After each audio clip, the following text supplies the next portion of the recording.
પણ પહેલી વસ્તુ તમારા ભૂલને સાંભળવાની તેવડ બનાવો. તમે ભલે પાચન ન કરી શકતા હોય, તમને આવનાર વ્યક્તિ તમને કોઈ એમ કહે છે કે ભાઈ તારી ભૂલ છે, પછી તમારી ભૂલ હોય કે ન હોય સાંભળો, કાનમાં નાખો. અને ભૂલથી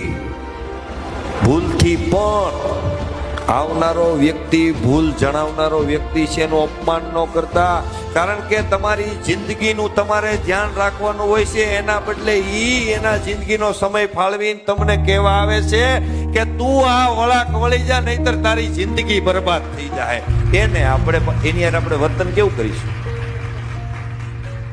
વિરોધી થઈ જાય છે આપણે. ભૂલ ન કરતા લાઈફમાં આ એક ગુણ મહત્વનો છે જે આપણને શ્રેષ્ઠ માણસ બનાવે છે. આ એક ગુણ એવો છે જે તમને ધનવાન બનાવે છે. આ એક ગુણ એવો છે જે તમને નામના અને પ્રતિષ્ઠાવાન વ્યક્તિ બનાવે છે.